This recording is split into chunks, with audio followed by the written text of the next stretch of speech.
how I got comfortable with breasts.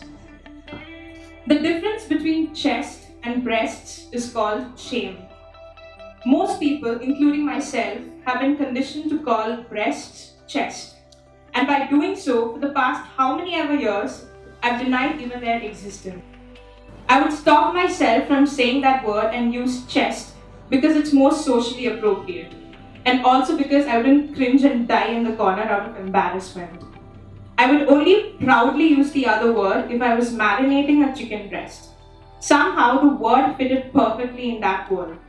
You can't say, rub some mashed garlic paste on the chicken chest. Breast sounds fuller.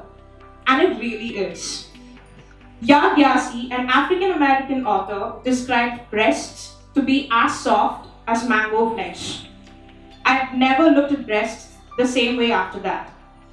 That simple analogy made it relatable, made it tangible, made it close to home, made it digestible. Suddenly, I could feel my own breasts, soft, cold, and filled with pulp. The way breasts are described in other books have always made it seem like a foreign element. Most of them focused more on the cleavage than the full breasts, and whoever did focus on the latter always depicted them as swollen, and the only action it ever did was rising and falling. The nipples were either hard or protruding. None of them ever made the breasts beautiful. One can put two and two together and find out that this is a reflection of the society's mindset. As it is, women's bodies are always a battleground. So it's not surprising that this happens. We apologize for it more times than not and find ourselves completely hideous. We can't say breasts, but we can say boobs. Tits too. People around me constantly use the last two words and I would get so offended for some reason, all the while when I couldn't even say breasts. I would try to quickly change the subject because I'd be flushed or extremely embarrassed that they're talking about it. When I had to refer to my own, I would say chest with an unsure, soft-spoken, low tone.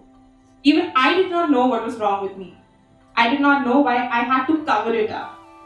I would be in awe of people who could say boobs and tits with such level of comfort and ease. How is it that possible when I'm trying not to even think about it? As if I do think about it, I'll manifest more boobs on my body. And as if two weren't already enough. Don't even get me started on how mortified I got on the running track. Being an athlete, I had to jog a few times for warming up, obviously, and I used to make sure I was the last one out, so that people don't see my breasts going up and down. After the jog, I would place my hand there just to see if it was still sitting on my body and had not dropped to the floor. Shopping for bras was tedious and like I'm coming out of a wholesale market. I would buy a bulk so that I don't have to face them anymore. The headless mannequins in the shops also reiterated my point of breasts being something that was outside of our body, faceless and nameless.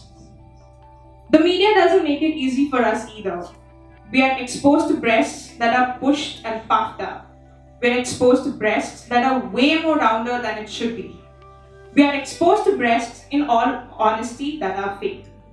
I hate to make a sweeping statement on supermodels and celebrities, but they are in our faces every single day, dancing with their additional layer of silicone implants inside their breasts, putting on shimmer makeup to make it glow, and of course, taping it up to make it more symmetrical. In her advocacy to destigmatize periods, Sophia Bush infamously said, 51% of the world's population is women. There's somebody bleeding somewhere. Let's move on. If we go on that same track and find a vein that connects, we will see that applies to breasts as well. Women have this asset. I do as much as the next girl does. My breasts are different from hers. My cup size will be different. The hair around the nipples will be different.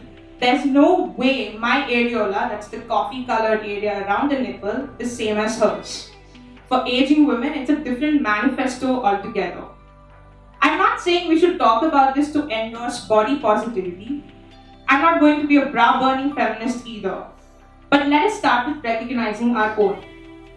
Right now, I love how my breasts stack up on top of each other when I turn to either side of my bed.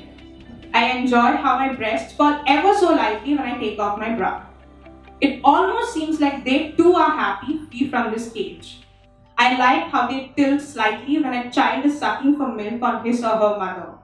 I like how they feel like jelly. So, from where I'm standing right now, the difference between chest and breast is not shame. No longer do I have to wear dark clothes so that nobody notices my breasts. No longer do I have to shrink to make you comfortable. Breasts are the chest of gold. It's high time we find that treasure map because it has been long overdue. So that's my first one.